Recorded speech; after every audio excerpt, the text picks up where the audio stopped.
What up guys, this is RC ADDICTS 2014 here, and today I'm going to be showing you how to mount your 2.2/3.0 tire onto a beadlock rim. Now specifically, this is the Proline Badlands SC.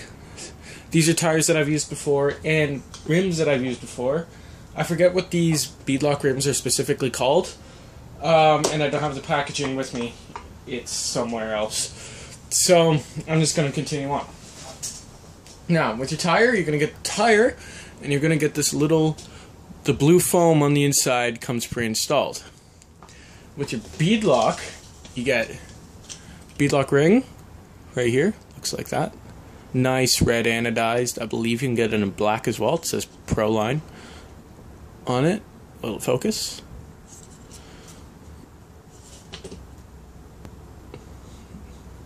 Yeah, you can see right there it says PL, Proline. And then you're going to get these two bits. Okay? You can distinctly tell the difference. You're also going to get 6 screws. And for this, you're going to need a small Allen wrench. I'll tell you what size it is in 1 second. It is a 2mm Allen wrench. That's what you're going to need. Or you can be lazy and use the actual screwdriver.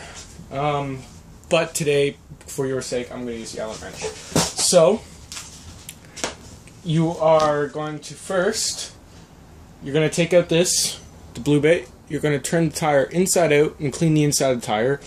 I'll do a separate video on cleaning your tires after running through mud and water if your car is waterproof. But today I'm just going to show you how to mount your tire on your beadlock. First, you're going to take this bit, the one with no rim on the inside, and you're going to stick it in the back of the tire. Right like that. You're going to see it. It's going to look like that. You're going to take the tire, stretch it, stretch it, stretch it, stretch it, all the way around the back of this little beadlock ring right here, which has all the spikes on it. And your tire bead has to sit in those spikes because that's what keeps it down. So that's what it should look like. You gotta push it down and all that.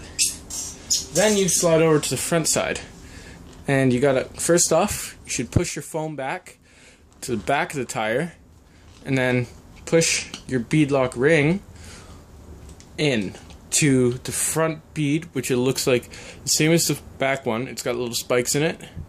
It's just smaller. So you want that to be in there, and it's not going to move. And if you squeeze the tire, you can already feel it starting to firm up because of the rim. Then you're going to take your one that looks more like a cone, and you're going to insert it into the back of the tire. You're going to push it down. You're going to hear it click, right like that. And then it will be flush with the back of the tire, right like that. Then you're going to take your bead on the face of your tire, and you're going to push it down, right like this. Just going to keep on pushing it down all the way around, make sure it doesn't move. Okay, now that that's done, you're going to take your beadlock ring, you're going to place it on top of the tire. I'm just going to make sure that's nice and firmly down on the tire so it doesn't come off. Okay? And then one by one, you're going to go through, you're going to just let these screws sit inside of the ring. So just let them sit inside of the ring.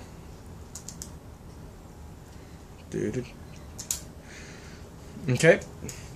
Then, once they're all sitting in there, we're going to go in a star pattern and slowly loosen them up, or tighten, not loosen, and you'll eventually get this, where the ring is flush with the rim and these screws are flush with the ring.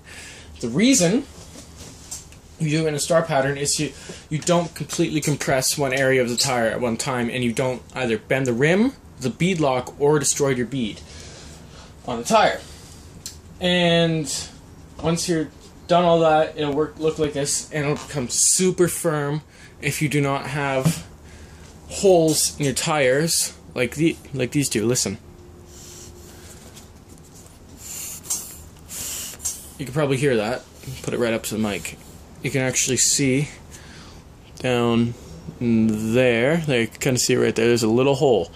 There's two of them on either side of the tire. They're on opposite sides.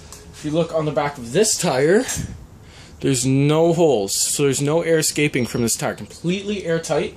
And if you want to ensure that, you can take some of your indoor-outdoor caulking and you can just put it around the bead of the tire on either side. Just make sure no water gets into those foams, because then it's a pain in the ass and you'll never get it out. Another little pointer, when you're putting on this bead, make sure that it's not pinching the bead of the tire. When you're putting on this lock rim, you make sure it's not pinching the bead, because you'll actually warp the bead and you will never get it on the tire. So you got to make sure that it's not pinching it, and if it gives you a lot of resistance, take it off, redo the bead on the front and the back, try it again, and if it works, you're good. If it doesn't work, do that again. Just keep on doing it until you can get it on. The more time you spend putting your bead on your tire the first time, properly cleaning it, properly making sure it's mounted right, the more kind of fun you'll have with it, because it won't slip, it won't break, it won't fall off or anything like that. You'll have a good tire for a long time. And upgrading RCs is cool. Like, I upgrade mine all the time, but fixing them sucks. It just does. It's that simple. So if you upgrade this tire, awesome. If you have to fix it, it's never fun. So do it right the first time so you don't have to do it again. And that's all from me and from Matt today at RC Addicts 2014. Make sure you like, subscribe, and even dislike. Either way, it all helps me out. Thanks a lot, guys, and I will see you next time on RC Addicts 2014.